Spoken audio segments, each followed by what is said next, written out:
Greetings and welcome to the In His Voice podcast, hosted by me, Rob L. Lowe, where we talk about the things that deeply impact the lives of boys and men without ever bashing women.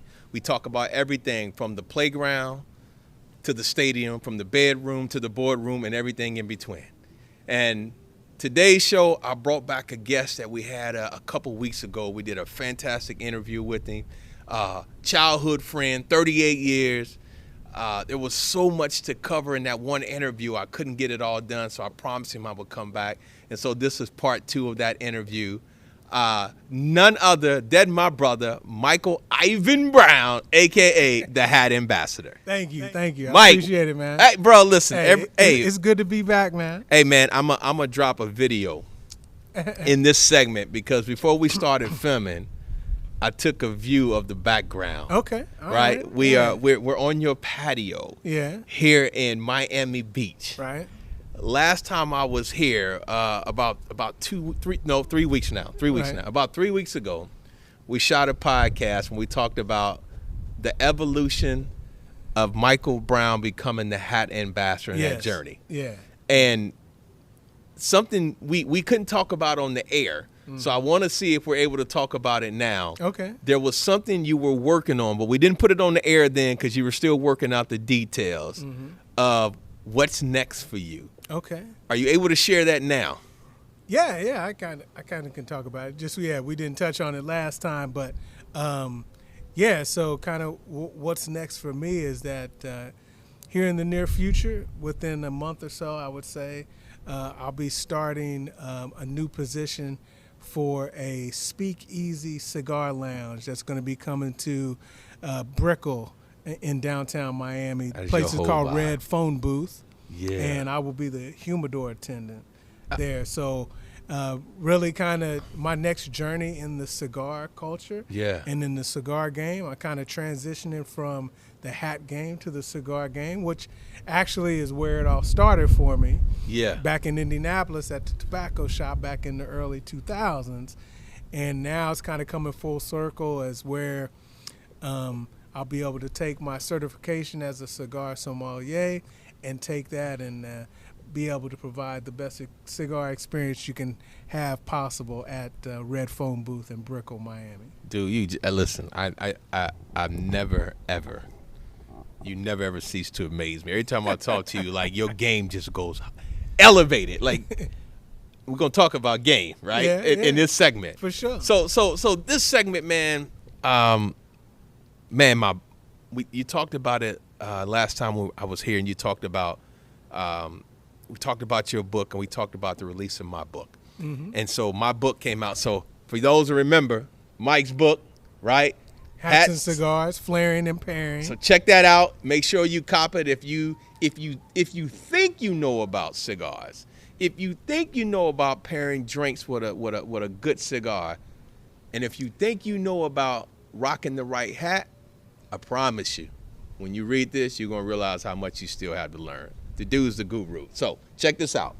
My book came out, and let me say, man, congrats to you on the book from an author to a fellow author now, listen, man. bro. I know what's went into this for you.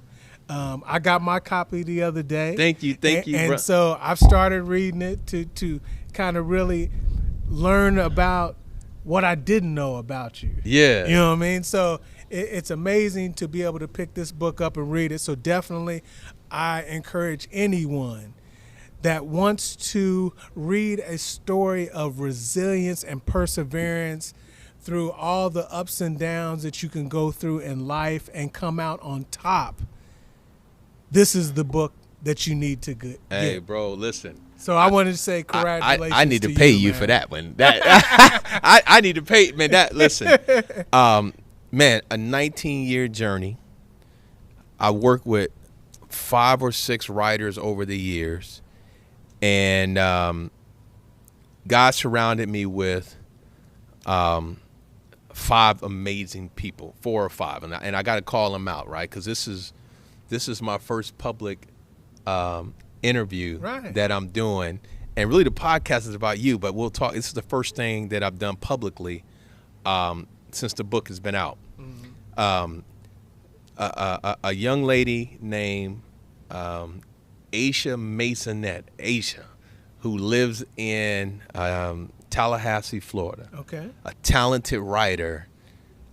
I was connected with her in August of this year, and I gave her 19 years of work, outlines, transcripts from other people, audio tapes. Wow. I even had another version that was written by someone else, and I didn't like it. It was not good. Mm-hmm. The writing was good, but the context, the flow just did not read. And I gave it to her, and she spent 6 weeks, man, with me, interviewing me, audio files, retelling the stories, and we created this thing. So Aisha, I told her that, normally when you have a ghostwriter, you don't mention their name.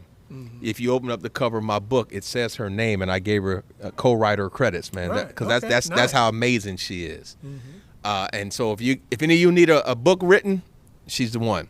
The second person was Dana Office, a Dana childhood friend, high school. Went to college together. Dana was a graphic artist. Dana did my audio files, interviews, and then Dana did my cover. Okay. She did the logo for my company, the logo for my podcast. Nice. And I'm saving the best for last. Well, I'm saving important for last. They're all the best, right? Yeah. And then a brother named Leslie Gray out of Orlando, man, did the photo shoot for me, man. Nice. So I had another brother, Thaddeus, who did a great photo shoot that was promos, but Leslie Gray Photography did the cover photo. And then last but not least, and dude, you told me about her, but I didn't hear it. Mm-hmm. Denola Burton, a.k.a. Denola Brown, Mike's Brown older sister, of Enhanced DNA Publishing. I told her all the setbacks I had. I told her the financial challenges. I lost a ton of money over the years. It cost me over the years probably $18,000 to finish the book. Wow. That didn't include marketing. That's just what I spent over the years and paying people to try to help me get this done. And she was like, "Look, we family, so we're gonna get it done." Right. Exactly. Right. And so Denola. If the book sells 1 or 1 million copies, I'm just grateful because it was 19 years in the making, and you took a chance and got that done for me. So thank you. So the book is called "So What? Keep Going: A Story of Resilience." A lot of people love the book. I've got the feedback, as you can imagine. Like, are the stories true? Yeah. And the way we wrote the book, I wrote the book so that if I had a good experience, I used the names. Right. If I had a bad experience, I didn't use names. Okay. All right? Because it's not to tear anybody down, and I don't want people trying to figure out who it was. I changed the names of some companies, right? Yeah. I gave a disclaimer in there. I took all the right steps because it really wasn't about bashing anyone else as opposed to telling my story. Right. But and that's not what you do on your show, right? You don't bash anybody. Hey, bro, so it's not about that. I'm glad you called that out because I've actually told some gentlemen that I know that they couldn't be on my show. And they was why. I said because we don't bash women on my show. Yeah. And if that's what you think you're going to get on the show and start airing your dirty laundry and bashing, like that's not what we do. We lift men up, we lift women up, we lift families up, right? Exactly, so that's what we do. Exactly. But the reason why I'm having you on this show again, and I did the plug for the book, so it's out there, you guys. It's on Amazon. You can go to my website. It's mystorymedia.com. I do motivational speaking. I do leadership retreats. I have a podcast. This is it in his voice. But dude, we have similar journeys, right? Different but similar. We've been knowing each other 38 years. Mm-hmm. Friends, 38 years. Yeah. And stayed in touch, off and on over 38 years. Right. More so in the last 8 or 9. Right. Mm-hmm. And Mike, like, we all grew up in Irvington. And I went to Indiana State. Our other friend went to Ball State. Our other friend went off to the Air Force. Mm-hmm. Another went to Butler. Mm-hmm. But dude, you went way out to Temple. Yeah. Temple. Yeah. And when you did, we was like, dude, like, you really gonna go to Temple? He was like, yeah, man, I'm going out on the East Coast. Yeah. And for us, that was foreign because we're from Irvington. Right. The small, and here you are, like, I come home from school. You're like, yeah, but I just got home from Temple. And I remember you telling us the stories about Philly and the culture and, you know, the cheesesteaks. He was like, yeah, don't get Geno's. Like, all that stuff's watered down. You got to go here. And I went to Philly this year for the first time. Okay. All right. and while I was there, I was telling the story about Mike Brown went to Temple. So now I'm looking like this is his old stomping ground. Right, yeah. But that's just one of many examples of you and your ability to think outside the box. Mm-hmm. And be like, listen, you know, you can't box me in. Right. At the age of 12, Mike, it's not in the book, but at the age of 12, beginning at 12, I used to wake up in the morning and I would go stand on the railroad tracks. You know the railroad tracks? Yeah, exactly. So they're not there anymore. Right. It's a path. But they used to be railroad tracks. Yeah. And I would stand on the railroad tracks every day before school and I would stare up and down. And I had this dream, this fantasy. I wanted one of those little carts. Right. Because I literally wanted to leave every day. I just wanted to get on it and go wherever the tracks would take me. Right. I was always scared, though, because I was afraid I was going to end up in a neighborhood or in a city that didn't nobody look like me. And, right. But I dreamed. Yeah. And I dreamed of leaving Indianapolis, man. I dreamed. Dude, you left Indiana. You went to Temple. Mm-hmm. I want to understand your motivation, man. Even back then, man, what made you decide to go to Temple? What made you, we talked about what made you come to Miami. Mm-hmm. Like, what about you that said, in order for me to be the man I need to be to have the life that I want, I got to make some drastic changes? Well, I don't even think it was that cut and dry. Well, or it was that deep back then for me. I think a lot of that probably came from my childhood growing up. I traveled a lot. My dad was a minister and was very recognized in the church and the church community. Every summer we would go to church conferences and stuff like that. So we would travel every summer and go places. So I think at an early age, I kind of always had a sense of travel and going places. Okay. So for me, choosing to leave Indianapolis and go out of state for college and go somewhere as far as like Philadelphia and Temple wasn't a stretch for me. Okay. Because I had been around, I had seen some things, I'd been to different cities, and so it wasn't that hard for me from that standpoint.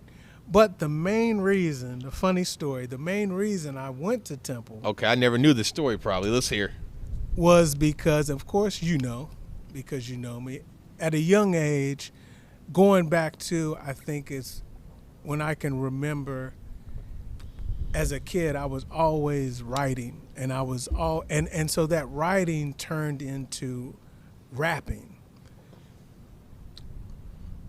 As a young dude, my older brother, who lived in the house with me, before he would go out on the weekends, he would listen to Rapper's Delight. Okay. Ronald or Ronald. Ronald. Yeah. Ronald! And so when he would leave and go out, I would go in his room and put his records on, and I would listen to Rapper's Delight. And I fell in love with hip-hop from the moment I heard Rapper's Delight. Ooh. And, of course, if you know, at that time, back in the late 80s, hip-hop was really starting to come into its own. I mean, at that time, hip-hop was a new thing. And so for me, that's what I gravitated to. And so I basically chose where I went to college based on I wanted to be, first of all, I wanted to go to New York. And so at first I wanted to apply to St. John's. Okay. But my dad said, no, we're not going to do that. They don't have on-campus housing. So, and I wanted to go to New York because New York was the mecca of rap. Yeah, yeah. And so I felt like for me to be as close as I could be to the mecca of rap would enhance my rap career. And kind of, unfortunately, school was kind of secondary to me wanting to further my desire to be a rapper. So because I couldn't go to New York, and at the time the Cosby Show was big on TV, and Bill Cosby went to Temple. And so that was my connection to, okay, I can't go to New York, I'll go to Philly, and I'll go to Temple. So I went to Temple. And kind of strange in the fact that, like I said, in my mind, I was going to the East Coast to be more in tune with the rap mecca and kind of somehow starting my rap career. But coincidentally, my rap career got put on hold while I was at Philly, while I was at Temple. I really didn't pursue it like I thought I would. Yeah. School was more important. I was trying to achieve, what I was supposed to do in school, not only for myself, but for my dad as well. Yeah. But it didn't work out for me. Okay. Of course, going out of state, I was paying out-of-state tuition. Yeah. And the way my family dynamic was at that time, my dad was retiring. Yeah. And so just didn't have the money to be able to keep being able to finance going to Temple. So I came home. Yeah. After that. And that's when the rap career took off for me, was when I came back home. Well, Paul, before we go to the rap, Yeah. when you came back after 1 year, dude, I kid you not, you were the same, but you were different.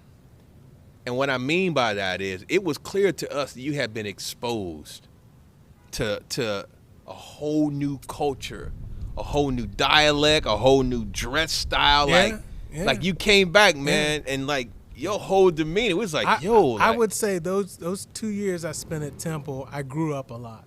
Okay. First time being out on my own in a totally foreign place, trying to learn the ins and outs of this new city I was in, trying to figure out college life. Yeah. But also trying to figure out who I was. Okay. And who I was trying to be. So I think I learned a lot about myself. I grew up a lot being on my own during that time. And I think a lot of that kind of laid the foundation for me as far as me going forward. So yeah, a lot changed for me then. You talk about the dialect, the vibe, the way I dressed, etc., was different because I was in a totally different place in Indiana. It was totally different. And for me, I found early on when I got there, I had to adapt to my environment. Okay. Because I stood out. Wow. I was clearly different. Yeah. I was clearly from somewhere else. Yeah. And I found, on the East Coast at that time, all of those attributes could be seen as a sign of weakness. Yeah, yeah. So I was fortunate to have friends that I came across at Temple that helped me. Yeah. That helped guide me to understand how to make it on the East Coast. How to not get singled out, how to not get picked on or bullied, you know what I'm saying? Because like I said, it was obvious that I was from somewhere else. Yeah. I wasn't from there. So it was easy to be the outcast. But I had friends that helped me get acclimated, that helped me survive out there, really. You know what I'm saying? I had a roommate who was from Brooklyn, New York. You know what I mean? So he helped me a lot in showing me how to move on the East Coast, how to live out there, how to what to do, how to act. Okay. Which I was totally green to all that. Coming from, come on, man. Coming from Indianapolis, going to Philly, I was clueless. Yeah. But I was able to get through it. It helped me a lot because I was able to grow in ways that I'm sure I wouldn't have been if I had went to school in Indiana and stayed in Indiana. All right, so now you're back in Indianapolis. Yeah. And on this show we got to talk about listen, the rest of the show, we'll probably talk about Mo Green. Right. The evolution of Mike Chill. Yeah. To, hold on, what's the one in between? So there's that was it. Mike Chill and then Mo Green. Yeah, that was it. And you know my Louisville Slugger, right? Massacre on 38th Street. Exactly. So talk about the rap career, man. So the rap career for me started back in junior high. I was doing shows in junior high and rapping back in junior high. When I got to high school, I was still doing that. I started a group, I think maybe my freshman or sophomore year at Howe. I started a group there, probably my freshman year. We were traveling around doing shows and everything. And you could DJ too, Mike. I was DJing at the time as well. Yeah. I remember DJing the high school prom one year. And so that group broke up. Some of the guys that was in the group were older. So they were leaving school. I was still there. And so I no longer had a group. And I had been hearing rumors and a lot of talk about another cat that was at the school who was rapping. And everybody was talking about this dude. And, you know, after school, in the ciphers, he was the one that was always winning the rap battles. So I went and sought this dude out. And I saw him one day, and at Hal, we had a talent show coming up. So I approached him one day. He kind of knew who I was, just like I knew who he was through word of mouth and people talking about us. People knew me at the time for rapping. And so I asked him if he wanted to be in the talent show with me and be in a group. And so that was in '88. And that's when my rap career really started. So fast forward, I go to Temple, I come back. Yeah.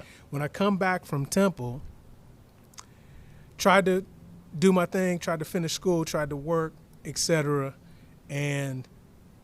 But I still had the passion for rapping. So coincidentally, I ended up leaving school, put all my efforts and energy into rapping, and we started making music.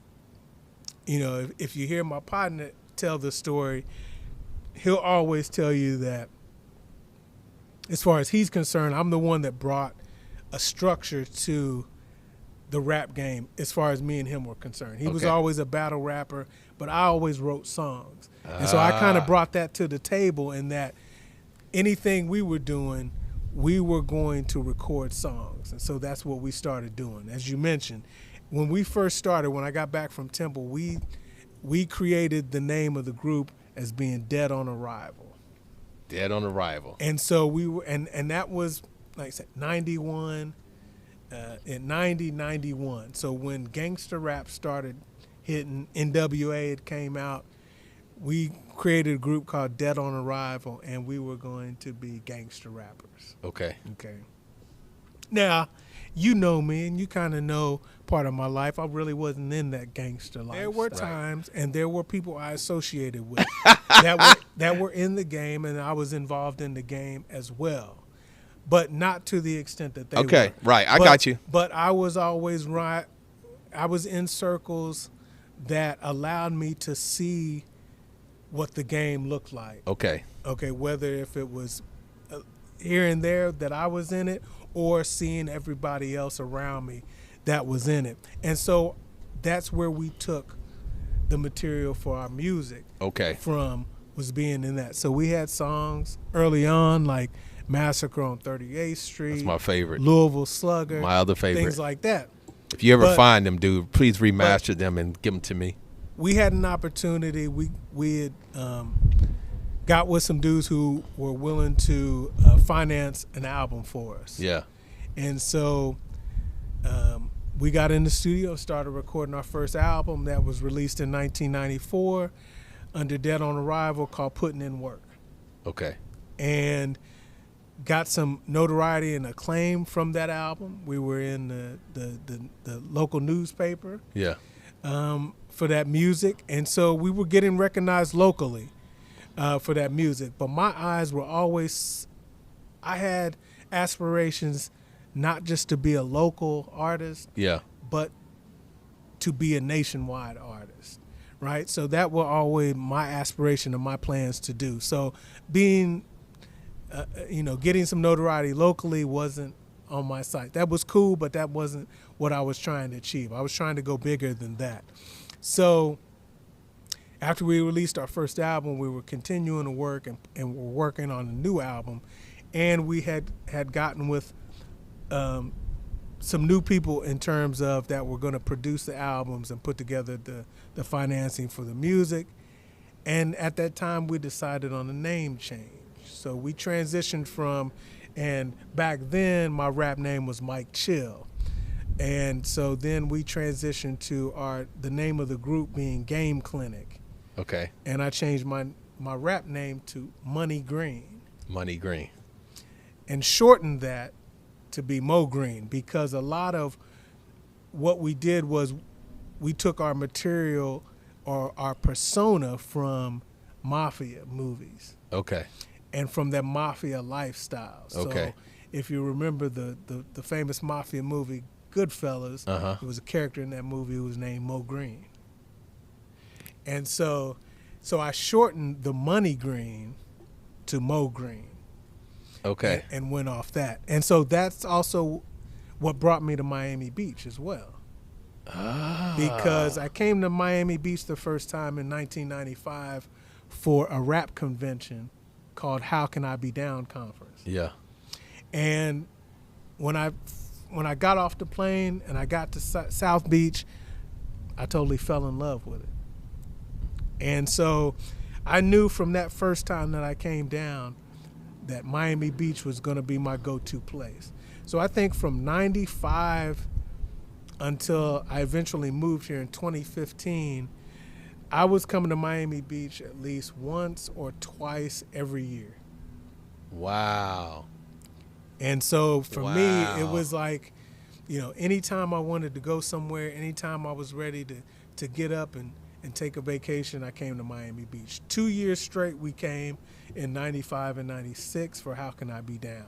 Okay. And then that ended after the first 2 years, but I still kept coming to Miami Beach. Did you have to convince Deb to want to move here? I did not. Okay. Coincidentally, the story is, it's funny because I proposed to Deb in, December. I guess it may have been 2012. Yeah. No. 2011. Okay. Right? And we decided we would get married in April of 2013. Okay. Is the date we picked. During that year, or let's see, from the year we got married, 2013, I came to South Beach 6 times. Okay. And I came down for 6 tattoo sessions. I got a full piece tattoo done on my back and came down 6 times. Deb would come down with me. And so one time when we got back to Indianapolis, we went out for dinner one night, and Deb said to me, it was like, I think in November, December, it was cold, it was snowy, and Deb said, what are we doing here? Why don't we move to Miami Beach? Right. And my response was, nah, I don't believe you. You know what I'm saying? I can't believe that you would just uproot everything you've built, your life that you've had up until this point, and move to Miami Beach. She's like, no, I'm serious. Let's do it. And so we already had a vacation planned that January to come back. Yeah. So we came down in January, started looking at apartments and stuff, condos, to see even if it was feasible to make that kind of move for us. Yeah. And so when we got back, Deb put her house up for sale. Damn. And That's we ended serious. up, and we ended up moving down. Okay, so we talked about how you got here. We talked about the rap career, and by the way, y'all have a new album coming out, so we're gonna do a plug. Y'all got a for certain. So just to think about that, to kind of go back in the timeline, me and Larry first started rapping in '88.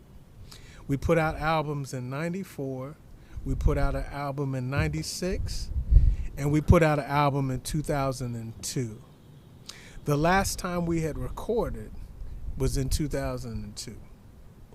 Wow. And so out of the blue, and so for, let's say, 20 years, we had never thought about making music again.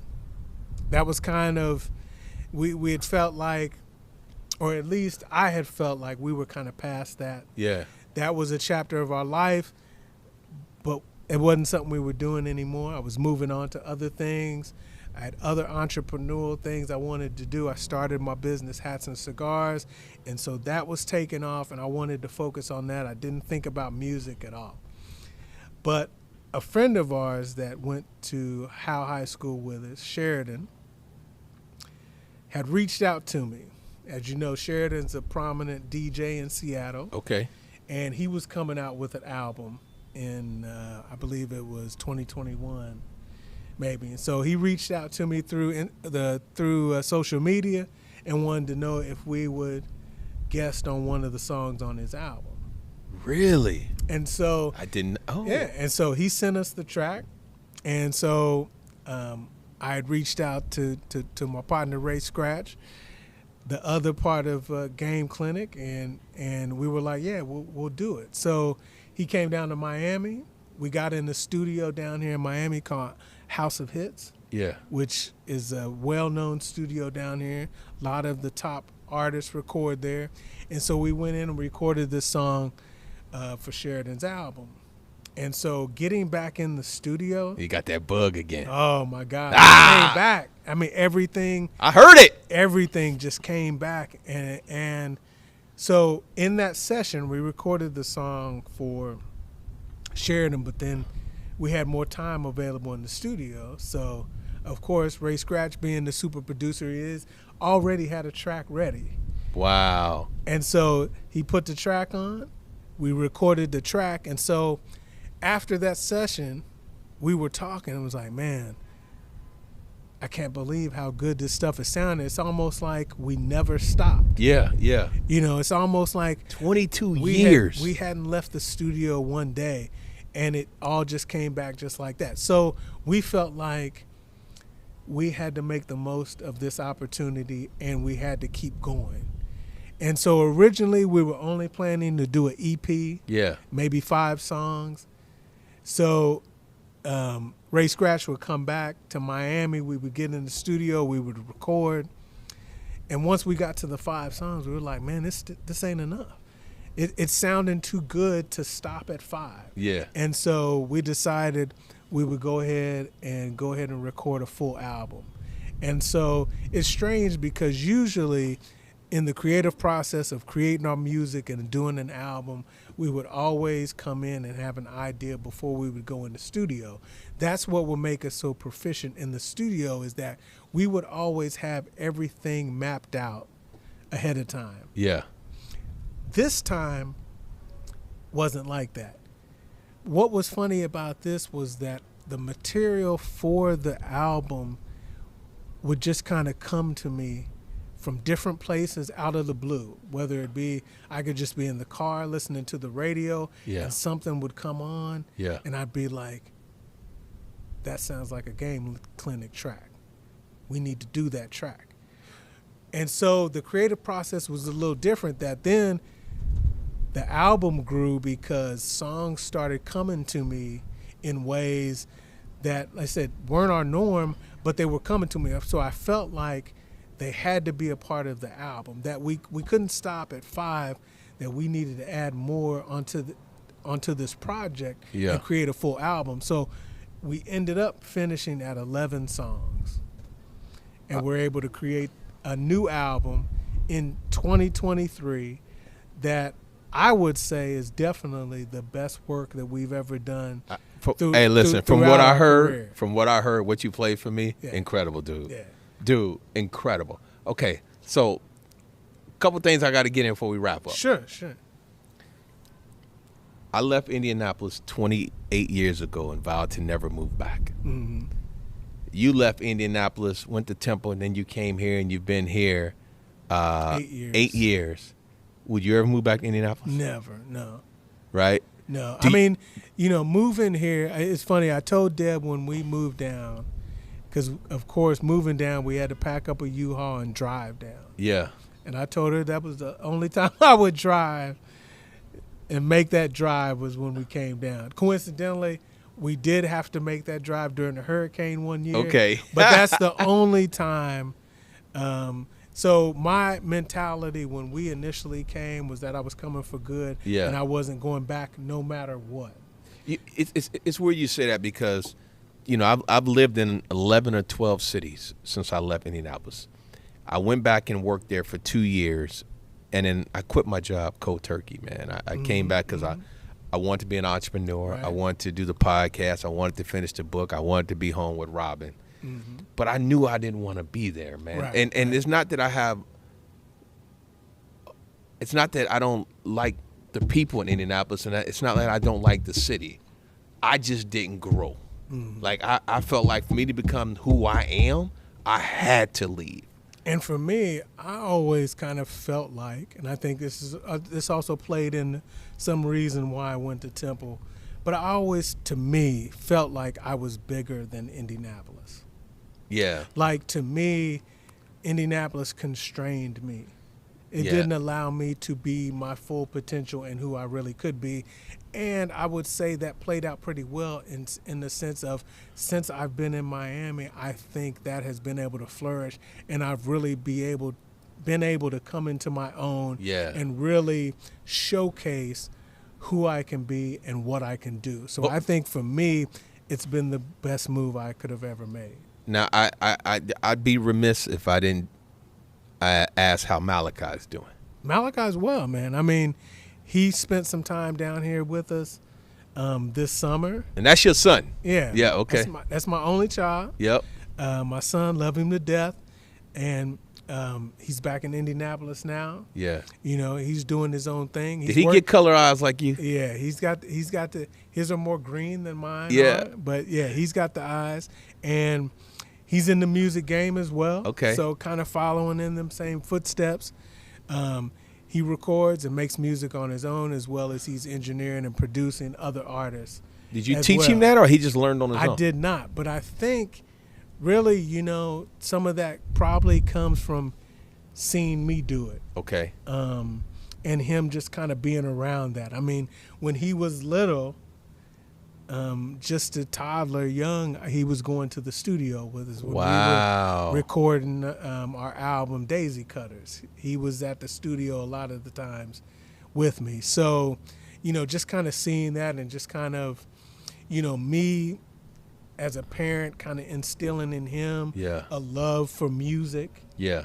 And stuff like that. I always used to, when he was young, I always used to let him watch videos and listen to Parliament Funkadelic and stuff like that. So, by the way, that's one of your favorite groups of all time, George Clinton. If anybody knows me, knows my love for George and P. Okay, Funk all right, and all that, and a lot of where my musical inspiration comes from. So, I tried to instill that in him and let him see that, to kind of understand where the inspiration and stuff came from for me. Yeah, and also, how I've taken that inspiration and put it into my music as well.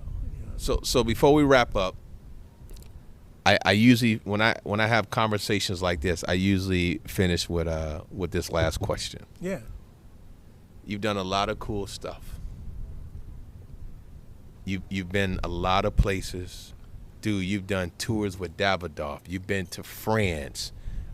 You have your own line of hat accessories. You're an author.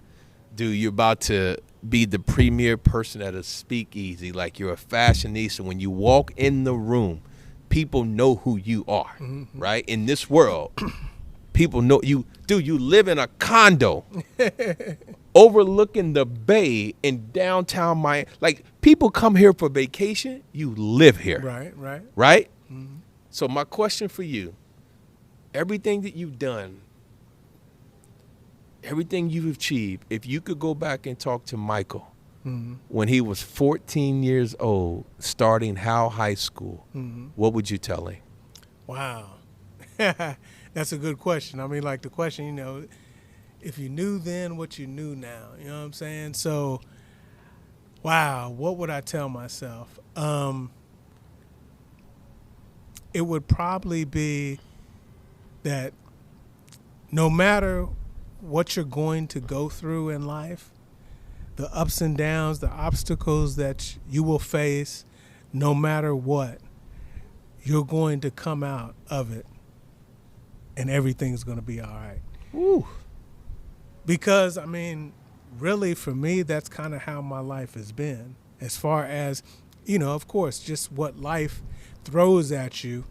But for me to think that coming through all of that and being at a place that I'm at right now, sitting here with you on this balcony with this view, with this lifestyle that I've been able to forge and create for myself, I never would have thought it would have happened years ago. Years ago, it never looked like this would be anything that I could sit and talk about. So what I would say to myself is no matter what you go through, it will be all right. You will come out of it on top. Wow. And just remember that, to never give up. Listen, I don't even know how you finished that. Like, 38 years. Yeah, man. We're doing a podcast. We're doing my podcast on your balcony. Right. Overlooking Miami Beach with both our books on the table. Exactly. Bro, who would have thought? Man. Right, exactly. Hey, the other name I forgot, Deuce Loke. You're right. Mike You're Chill, right. Deuce Loke, Mo Green. Listen, brother Mike Brown, a.k.a. the Hat Ambassador, a.k.a. Mike Chill, a.k.a. Mo Green. Brother, thanks for being a friend, 38 years. Thank you, man. And, I appreciate it. And, man, listen, much success. You already know. We're going to open up that cigar lounge one day. Yeah, that's for coming. sure, man. All right. Listen, I'm going to switch to this camera. Thank y'all for tuning in again for the night edition of the In His Voice podcast. It was a great episode. I hope y'all enjoyed it. And remember, the advice he gave is no matter what you go through in life, just don't give up. Keep pushing. I promise you, everything you want to achieve is on the other side of I can't, I won't, or I'll stop. Get those out of your vocabulary and keep going. And I'll see you next time on the In His Voice podcast with me, Rob L. Lowe. We out.